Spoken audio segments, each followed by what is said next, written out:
Thank you, Phyllis. Jai Baba, it's a lovely center.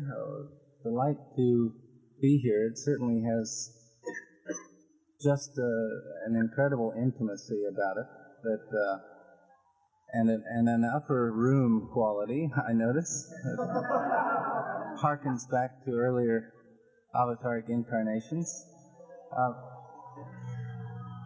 I've been told that what I should talk about tonight is the subject that's perhaps most pertinent for today, and that's the time during which Baba approached the dropping of his body, and then what I personally witnessed after he dropped the body, which was his lying in the tomb, the body of Baba being available for people to see, and then the closing of the tomb, and some of those events that took place at that time. Let me say that I find the subject a difficult one to talk about in many senses, because it's really such an incredible piece of history, such a totally emotional time, that to try to even articulate some of the feelings that come out of those times and that event is much more difficult, I find, than just talking about what Baba said about this or his discourses about that. Some months ago, at the conclusion of a series of talks in Berkeley about Baba's life, I was asked to talk about his final days. And I found that title an ironic one, The Final Days, because I find it very hard to think of the days prior to Baba's dropping the body as his final days. Certainly the final days of Baba in the body, in this incarnation. But I see this time as much more a part of the final days than that time. To me, Baba's dropping the body was the end of the third act of a 5-act play. And that this is really an extended intermission that slips almost unknown into the 4th act of his manifestation. I think that this is perhaps the most critical time of Baba's incarnation for us. How he would rate his various stages and phases of his life, I don't know.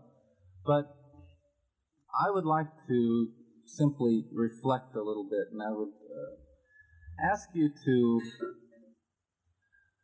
expect tonight not some kind of academic overview of Baba's life or an analysis of what the dropping of his body was about, but simply, if you like, to share some thoughts about that period, about the entire event of Baba's dropping his body and what it communicated. I would like to share my thoughts about it, because seeing the body of Baba in the tomb drove home to me more strongly than anything else I've ever encountered something of the meaning of the avatar. I'll get to that a little bit more later.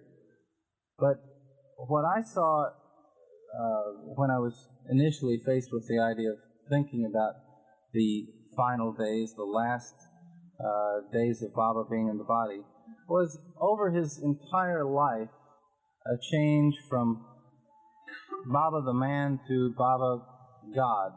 In the early days, Baba was very definitely a man in a very human sense, before he was recognized as the God-man, for example. And he worked much more intimately and much more personally with fewer people.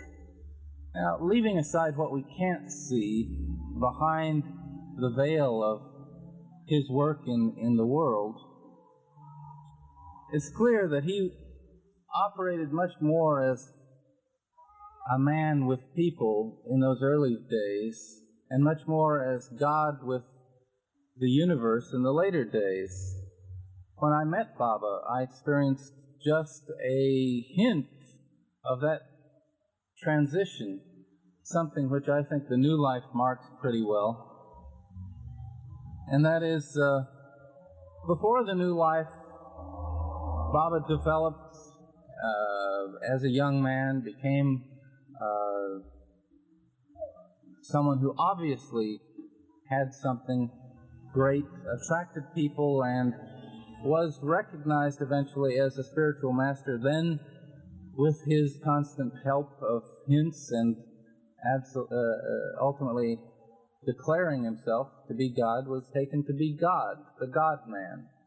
And this whole development seemed to peak with the New Life, and following the New Life, Baba seemed to have less involvement with individuals, less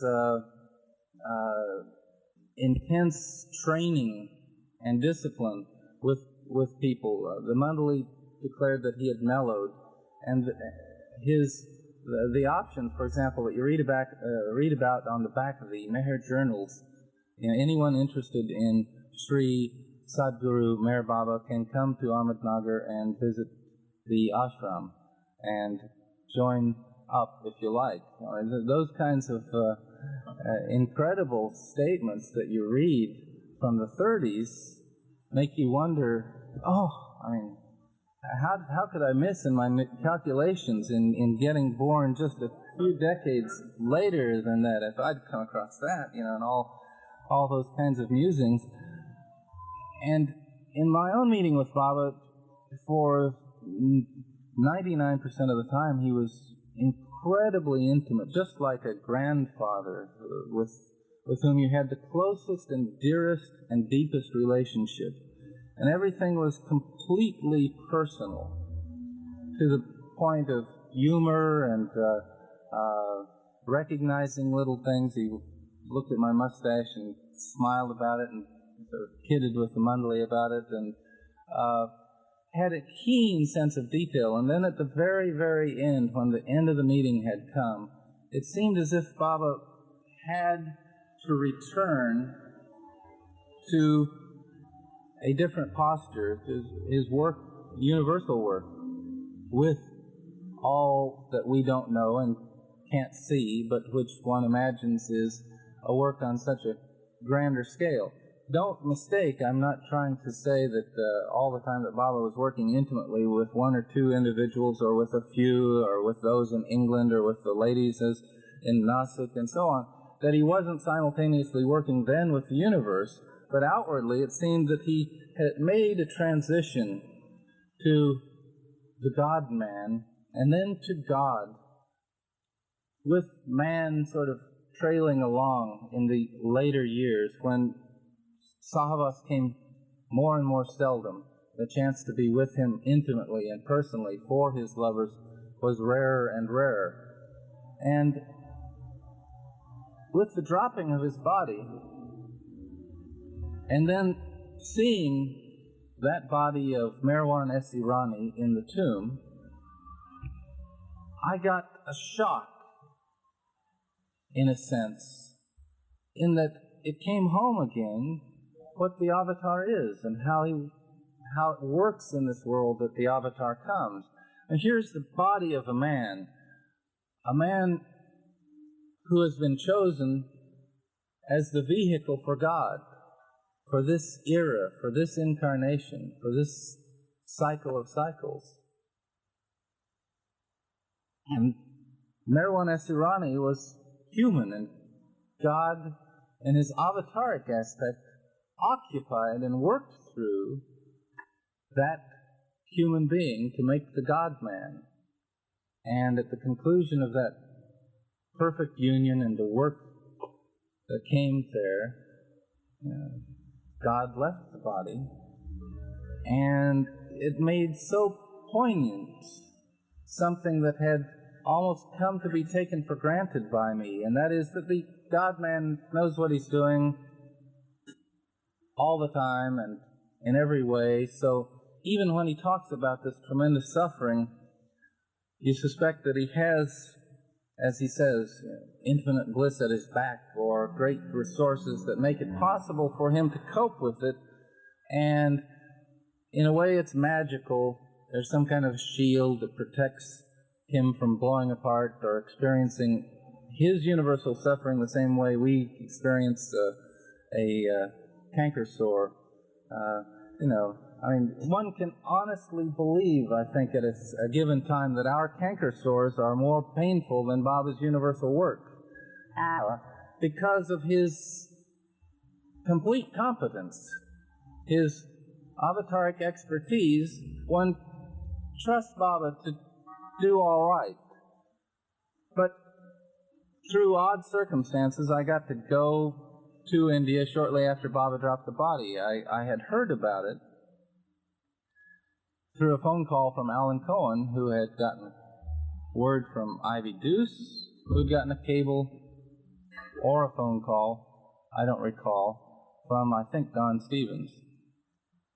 Baba had dropped the body. I said, is it possible? How can that have happened? I don't really doubt that is something that was going to happen, but let's be sure. I wanted to call India. It was midnight. What I think was midnight hour 31st, and it was a day later in India. And so I placed a call to Adi. Alan came over, and we waited and waited and finally got through, and I'll never forget that phone call. It was like trying to place a phone call by tin can across the universe. I can't imagine a more delicate communication. The operator kept saying, this is a radio transmission. You have to build up the force of what you're saying, so repeat it over and over. So, Adi, Adi, Adi, Adi, Adi, Adi, Adi. Yeah. So, on the other end of the line was this obviously fatigued, shocked, intimate Mandali of Baba's, getting a phone call. We've heard that Baba dropped the... What? We've heard. You know, over and over and over. One of the most difficult phone calls. And then it would go... and they'd break off, and the operator would try to reconnect it. Somehow, in an amazing way, enough was communicated in 5 or 10 minutes that yes, Baba dropped the body. Should we come? Why come? He's already dead. But is his body going to be open for viewing? Communicated that the tomb would be closed at noon tomorrow. That was meant to be Saturday or Sunday. I don't know at that stage what it was. But he said no. And through... I'll tell you what, there are some people halfway down the stairs. I think we should break long enough to move up and over so that people can come in.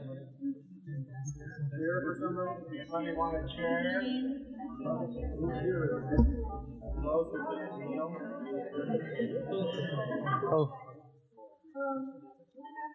After this phone call, we were left looking at each other. We had secretly decided that the most likely explanation is that Baba had slipped into some kind of a state that was not death, but that was the result of his intense universal work. Anyone who either was aware of Baba at that time and may have received family letters, or who has gone back and looked over those communications from Baba's family at the time to his larger family in the world, would remember that there were some very powerful statements being made. Baba saying, "My time has come, and I'm tired of the illusion game. Coming came. I'm tired of this illusion game," and on and on. All hints of the sort naturally being totally disregarded by those who are close, thinking, well, Baba has hinted thousands of things and indicated every sort of thing in his lifetime, talking about stabs in the back and everything, and life does seem to go on through disastrous automobile accidents and everything. But this was the time, and it almost seemed as if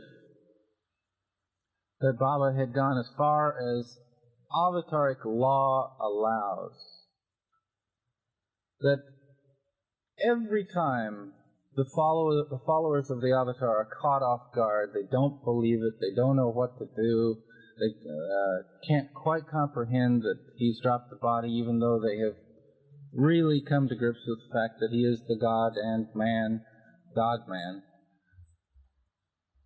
But the avatar can't, despite his freedom to fully explain every kind of detail in the universe, from how many people there are on the fifth plane and how many people are lodged between planes and on, he can't say, look, I've got a date, and it happens to be 12:15 on January 31st, and let's get ready for this, don't horse around. He cannot do that, it seems to me. Otherwise, he would. He doesn't and cannot say, when I drop the body, you must do this and must do that, with the exception of his provisions for his body and tomb and maintenance. I think there is a certain amount of leeway that has to be left to us, those who follow him, to flounder about and for him in us to show us the way, to have a chance to use our best instincts and rely on our intuition. Does one need a perfect master after the avatar drops the body? Should one enroll in transcendental meditation? On and on. You've heard all of the questions. They may seem absurd to you, they may seem very personally urgent to you, but you've heard them all, brought on by the fact that Baba is no longer here to answer them himself and say, no, you don't need this, or yes, you should do this, or whatever. So, the hints were there, the sickness was there. No one had ever seen Baba as physically shattered, and Baba himself had said his work had shattered his health, and that his work was 100% finished. All of which in retrospect says, end of job for the avatar. One of those incredible scenes described in the family letters was when Gohar said, "Oh, Baba, there's blood on your sadra. Did you cut your hand?" Looks at his hand. No. There's blood on his hand, too. Wipes it off. No cut. Must be a cut on your leg. No. And Baba then revealed for the first time, after months and months of this steady universal work, every day for hours on end, in seclusion, they heard it, but they didn't know what it was. That thump, thump, thump of Baba hitting his thigh with his fist, which, when he was questioned, he said, that is necessary for me to maintain the link with my physical body. He said, doing this universal work isn't the hard part. It's doing it and maintaining the link with the physical body that is so nearly impossible. And it turned out that he had not only bruised, but created a sore, a laceration by this constant hitting of his thigh. And one stops to think, my God, what is it that this is no academic matter, and one can only be a student of the avatar so long until something penetrates the veil of the heart and says, he is suffering for us. He comes to, has the power to do anything and everything. Just as in the New Testament it's shown that Jesus has the power to have authority over the world or enjoy all the pleasures of the world, and yet must recommit to the mission assigned him before he even took birth, to suffer. And Baba suffered, and he suffered, and the Mandali witnessed it and saw his health just incredibly fragile, and asked him when he would let up, and he said, I cannot, I have to do this work. As you also know, toward the end, with a high uric acid count in his blood, he began to have spasms in his body, which would shake him every time that he moved his fingers, or often when he tried to communicate through signs. And I won't also forget Bao's story about the night before Baba dropped the body. Bao being called in by Baba, Bao always had night duty, and things were at a real low for weeks because of Baba's health, and Bao would just sit there and Baba would lie down or sit up at night and then say, did you remember to do this, or have you sent a letter to so-and-so, and lie down again, pop back up, did you be sure to do this? Yes, Baba, I did. But did you do it this? Yes, Baba, okay. He would lie down again. As time went on, Baba would continue to do this, just lying in bed at night. And he called Bao over and he said, I want you to listen carefully to what I have to say, and don't interrupt me. And this was a very painful interchange of 30 minutes or so, in which Baba communicated about 100 words, to the effect of charging Bao to write his biography in a certain way, in Hindi, in this manner, with so many pages, and Bao, every time Baba would get halfway through a sentence, his body would fly off the bed, up, inches off the bed, and then come back down from these spasms. And Bao would say, Baba, we can do this later. Please don't bother now. Don't trouble yourself. Bao said, finally, looked at him and said, you don't interrupt. This is absolutely of utmost importance. You just listen. And Bao had to sit through this pain of Baba continuing to work up to his dropping his body, to tell Bao what had to be done. Bao thinking, why should he bother with this? We could do it next week, or we can do it after he's gained his strength back, or anything. Little did he know why it had to be done. And Baba told him things that Bao couldn't even comprehend. I want you to do it this way and in this manner, leaving tremendous gaps for Bao to fill, which he couldn't. So how can I write in this verse that I don't even know? Baba said, do it this way. And a year or so later, it came to him. The gaps were filled in. The blanks were completed. And Bao comprehended something which really I think all of us have to remember over and over and over again, and that is that Baba gives us the outline, but he also plants those seeds to allow the essence to come up. All the facts, all the feelings that need to be experienced will come. They haven't been left only with an outline. We haven't been left without the answers to our most pressing questions. as Bao honestly thought he had been after Baba dropped the body, and was distraught that he couldn't carry out Baba's instructions. All this is to say that when I arrived in India, it was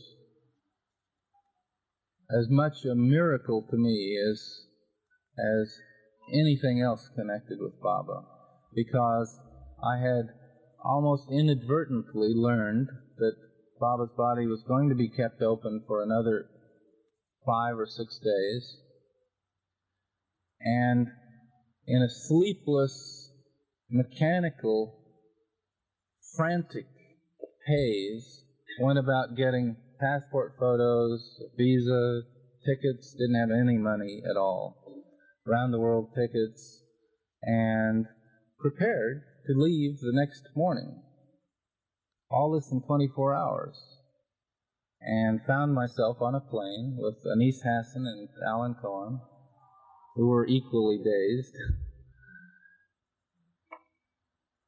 flying to India.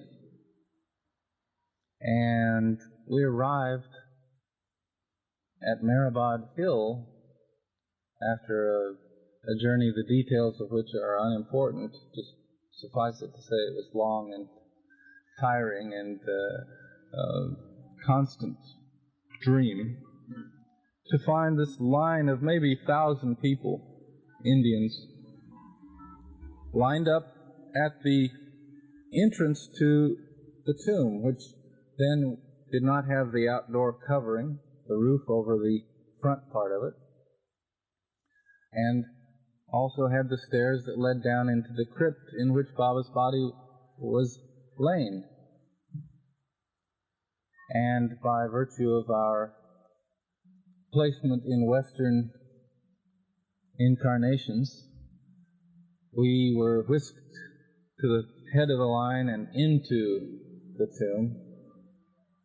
Though I must say that I'm positive most of those Indians had probably sacrificed more and worked harder to get there than we had. And we were brought into the crypt in which Baba's body was lying, and Erich was right at the side on the left. Erich, who had to be as destroyed as anyone, and had not slept yet at all since Baba had dropped the body, and would not sleep, remarkably, more than an hour or two for 7 days, got up, embraced us, and said, "So, you see, here. Enjoy this last glimpse of Baba. He would be so happy that you're here." And evidenced then that which only Baba could instill in someone, that incredible consideration for someone else, some rookies, some outsiders, when his heart lay in that tomb. And Baba's body lay there and showed every line of the suffering, every stroke of the fist on the thigh. And his face looked very much as if he had suffered so intently that had broken the link. That work itself and suffering had broken the link without Baba having anything to say about it. And there are to this day Mandali who speculate that Baba could have done different things at the end of his life and chose to live a shorter time and do the work as he did it than to live a longer time and take less of a toll on his body so intensely. At the same time that the suffering was so evident on his face, there was also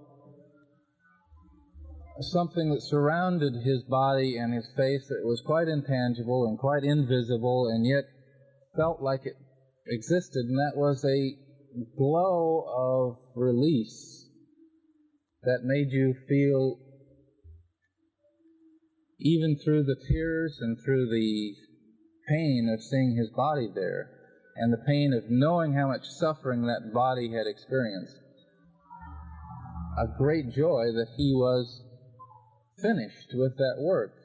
Seeing the body there, as I've said, just said so much. It was separated now from the God-man, and he from it, and it said so many things.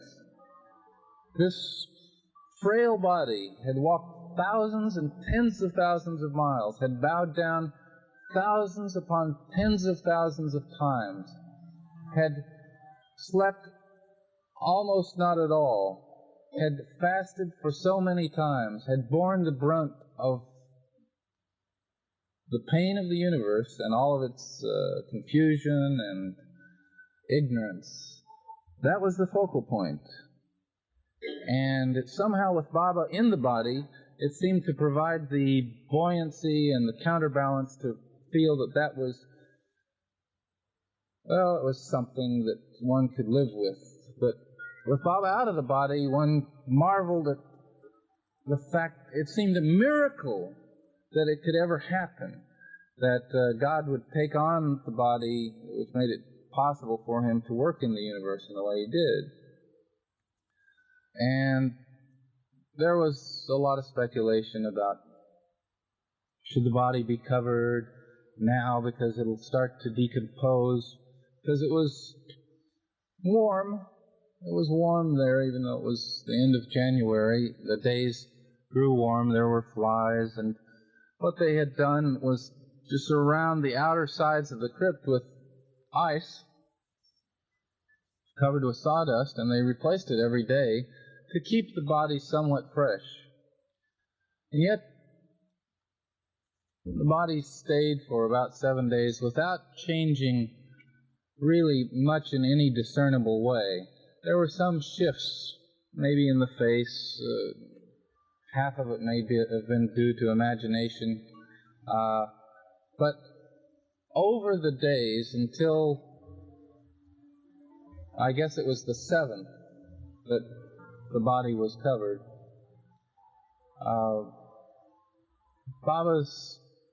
the peace seemed to grow, and the separation seemed stronger, and yet his presence developed even more on that hillside.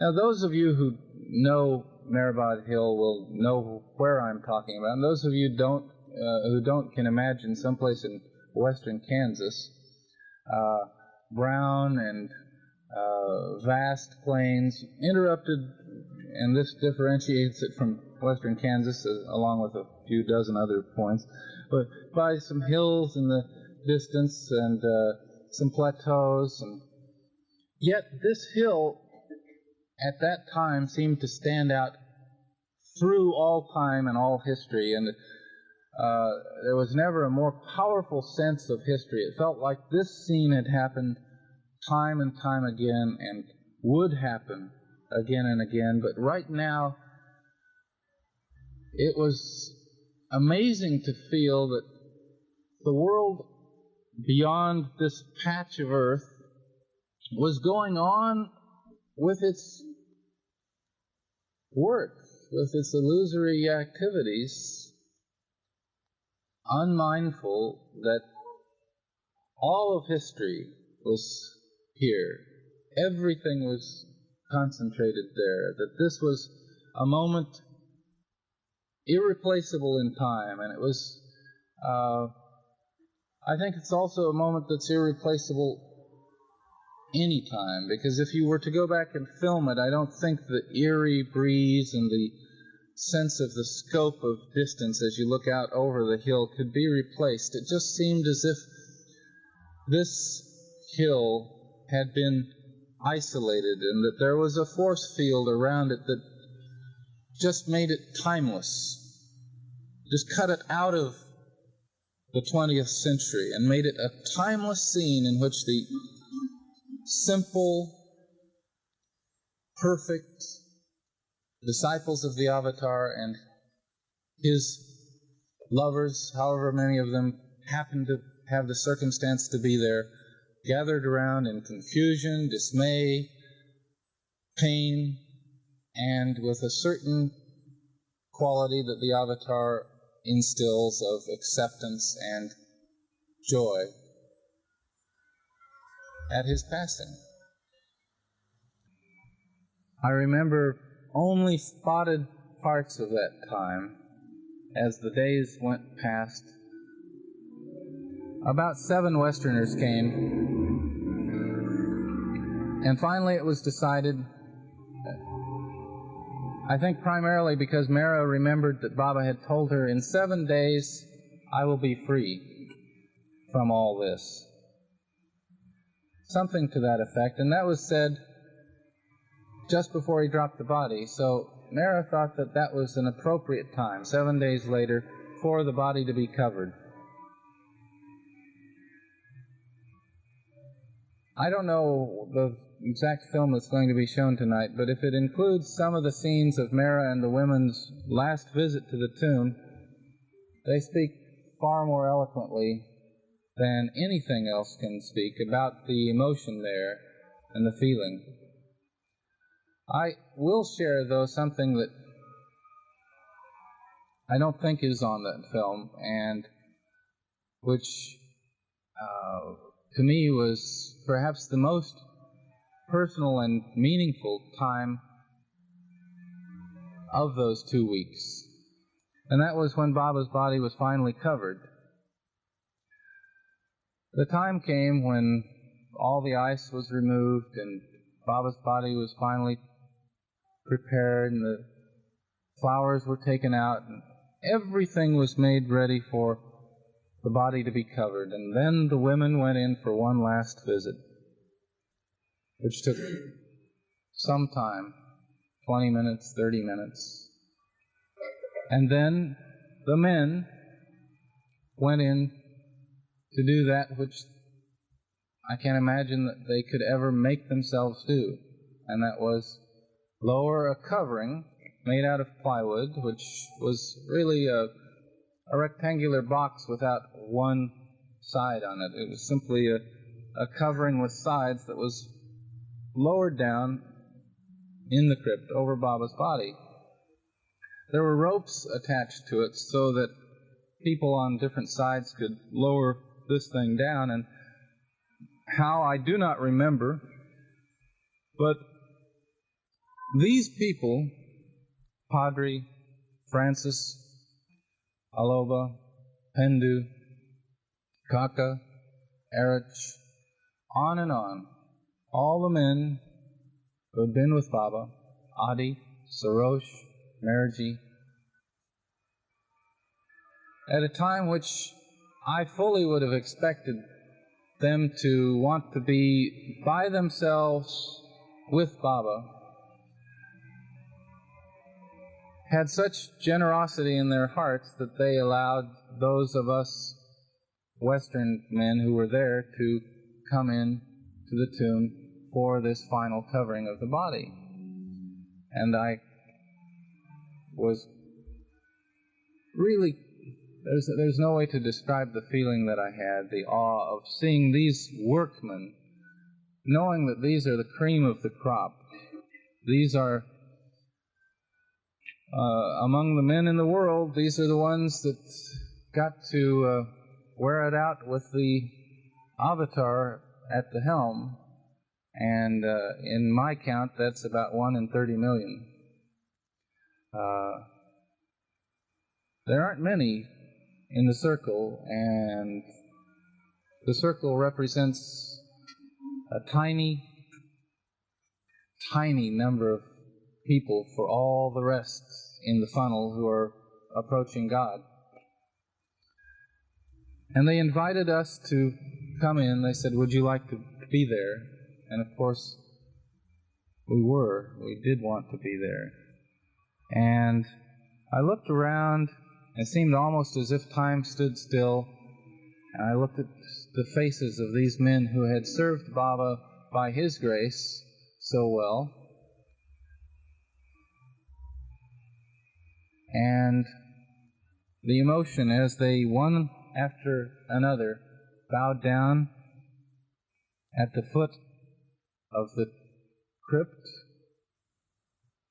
and then took their places around Baba's body and then brought in the covering and started to lower it down. And suddenly I was amongst these people who were holding a rope and lowering the lid over the body of the avatar. Drove home at that time a sense of how precious this incarnation is. It marked so clearly. There was nothing that could be a more dramatic statement about how fortunate we are to be alive now. How easily we are drawn to Baba, and how easily we are drawn, once we get in touch with him, away from him, day after day, week after week. But this moment was a quote, an exclamation point of statement saying, you are alive during the era of the avatar of avatars, at the end of a cycle of cycles. And it didn't feel, of course, as if putting that cover down was closing off Baba. No, none felt that, not even those who had been closest to him. They knew and felt that Baba was with them and remained with them, but for those who had spent so much time with him personally, it was great agony to have that separation. Everyone was dazed, stunned, and we go on. We come to now, 9 years later, and in my mind, the only thing that's important is a reminder of the preciousness of this time. It's one thing to hear about something and say, gee, that was something. It was something. Baba's life was something. I'm sure we all would have liked to live it with him. Baba's dropping the body was something. None of it is the something that is what we have now, which is all that we have, and that is what Baba has given us to live out in the present with him. Now are the final days. You know, the avatar's incarnation sort of starts 700 years. It's like a long descent of an aircraft. Starts way back and is prepared at great length and very carefully, and then the incarnation takes place, and his departure takes place in a similar way, and around that physical incarnation is the charge of his presence. God's presence working in a man, gracing this planet with his work for our own benefit, his own benefit, to bring him in us to where we should be. And it seems to me now that the only thing left to do is to continually remember what is important, what counts, and what doesn't. I was so struck when Francis Rabazan at the Darshan events following Baba's dropping the body that took place in Guru Prasad, April through June, as he had specified. Francis read a little something that he had prepared, kind of a talk, and he said, you know, this is a real miracle. Many of you haven't been with Baba, haven't seen him, and yet you come all the way here to a Sahavas of someone who has dropped the body. Interesting. especially interesting to him who had lived with Baba for 13 years.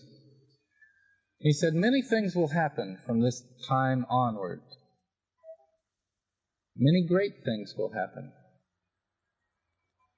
But don't be fooled. They will not be that thing which will happen. And don't be dissuaded from that one-pointed concentration on Baba by all these many things and many great things that will happen. It's so easy for Baba to become in the past for us. 9 years ago, Baba dropped the body. But it's his existence with us in the present, and because of the group tonight, there's no need to even attempt to try to break through what may sound like a cliche and saying Baba's being with us now in the way that the avatar is, and no other spiritual authority ever is after he drops the body. The avatar remains inwardly available. And not only available, but interactive, unsolicited by all those poor suckers who have at one time or another surrendered to him, committed themselves to him, and then thought better or worse of it at a later stage. Too late. So sorry. Avatar takes you at your best, and when you offer your best, he'll keep you there. So,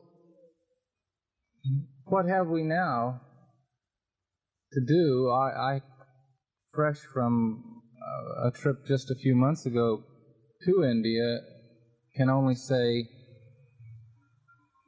Baba's tomb and the Mandali who remain are perhaps the most precious things we have to help cultivate that which is truly the most precious thing we have. And Baba is with us. We don't need centers, and we don't need groups. We don't need books and photographs. We don't need India or the tomb or the Mandali. Theoretically, we don't. But we're very untheoretical, meat and bones, sanskara-laden people. And all of those things help a lot. And some of those things help unbelievably. The Mandali speak interestingly about Baba's tomb. Baba himself mentioned that when the avatar drops the body, all prayers to anyone go there, to the tomb. Not to Baba, wherever, but go to the tomb of the most recent incarnation of the avatar, which acts as a station of some sort. Well, have it your own way. I have never been one very fond of lots of kinds of gatherings or certain senses of must. I must go here if I'm to do this. I must go to Baba's tomb if I'm to be a Baba lover. I've never been particularly fond of that. You may happen to find that you're more attracted to one of the Mandali, or maybe a shoelace on one of their shoes. Or whatever it is that helps cultivate for you that sense of what you're after. I think that while it exists in the form it exists, there is nothing like it. Nothing like a trip to Baba's tomb and the places where he lived and the people with whom he lived. Because it is changing, it has changed considerably, and it won't be there in its current form for long. I mean, my God, with the avatar's tomb, it's still possible to go there and nobody be in it. It's still possible to go there and have 3 or 4 people singing their own songs. One day that won't be the case. There may be 3,000 or 4,000 people singing the songs in the hymnal. There may be whatever is created by numbers of people. Because Baba has indicated so many times that there will come a time when you can't get close to me. And his close ones from earlier days thought that meant, well, gee, at this recent Sahavas, or this upcoming Sahavas, that means we'll have to stand maybe 20 feet away to see Baba. But it's even developing now. To be honest, I would like to tell you that India was in Kansas, and you'd all go there, and I'd go and be alone with the tomb and with the mandali. But, to be honest, I think that wouldn't be a very good idea. I'm really just trying to say it's ironic, because by going there, the very thing will happen. But take advantage. Go to the well while it's as wet as it is. See if you can fall in. Try not to yell help. And the other thing is that given the fact that the avatar operates in this unique way, that he still functions as surely as a master for those who take him as their master, without a body, as he did with a body. To me, it seems that it makes it so obvious that we need to cultivate that inner darshan that he refers to from time to time in the discourses. I mean, he is with us, and he's made it so clear that everything that happens to us, good or bad from a worldly standpoint, is his gift to us, his wish for us, his surgery for us. Sometimes feels like that. When it's clear that every step has not happened accidentally, but by his design, that it's surrounded by his love and that we cannot go wrong, then all we can do is continue to cultivate that channel. I mean, the channel is almost something like a pathway that needs lubrication for a free flow. That's the way I understand it from what Baba has described. And that is a sense that the more you turn your attention to Baba, the more it draws his attention or his force or his light to you. And we can go along for ages and ages with that availability and not bother just to do the simple task of turning our attention, which automatically triggers the light coming down the channel. But the channel has to be made active. We have to participate in it. And so he says in so many ways, hundreds and hundreds of times, remember me. Don't be absent. If you want me to be present, you mustn't be absent. It's not enough just to say, Baba, you're my friend, you're a constant companion traveling with me, I understand that, and that's great. We're just like kids to whom you can't just say once, now this school year, you're going to get up at 8, you're going to eat breakfast, after washing, go to school, come home, do your homework, and be in bed again by 8. Yep, Pop, I got it. Mom, I understand. 10 minutes later, oh, you mean I have to, I have to be told over and over and over and over again. Because they really aren't capable of understanding and keeping the understanding of what they must do. So Baba relates to us in a such a compassionate way that he doesn't even make us feel like we're kids. He makes us feel like we're really grown-up lovers. We're lovers of God, lovers of the Avatar, exclusive club. All the while he has said for the 7,000th time, oh, by the way, remember me, it's a good idea. Don't feel embarrassed that I've said this for 7,000 times in this last week, but you should remember, oh yeah, that's a swell idea, Baba, I'm glad you reminded me. And he lets us feel satisfied that we're lovers, and yet coaxes us again and again and again so forgivingly and so knowingly of what we are.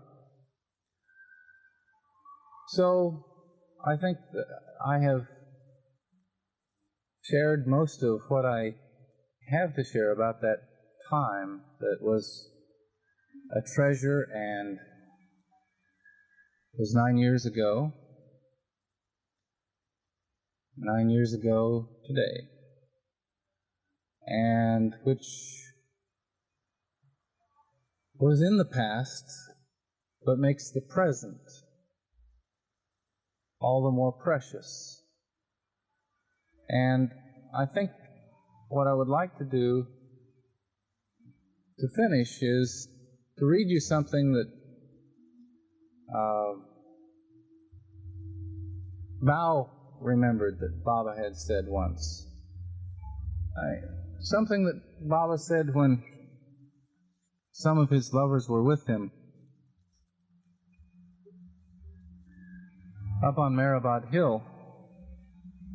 This was in a Sahavas program in 1958 in February, and at that time Mao made notes to the effect that Baba said this: after I drop my body, the physical remains will rest here, and this hill will become an important place of pilgrimage for the whole world. You all do not realize the importance of this day. After 70 years, this place will be a place of great privilege and pilgrimage. A big town will grow up here. How fortunate you are that you are hearing about the importance of this place in the physical presence of him to whose samadhi, or tomb, will flock one day from all over the world all the lovers of God, philosophers and worshippers, to pay their homage. Those who are determined to bow down and worship here will do so, will grow more and more in Baba's love, will try their utmost to love Baba with all their hearts, and will please all others in their own joy. Jai Baba.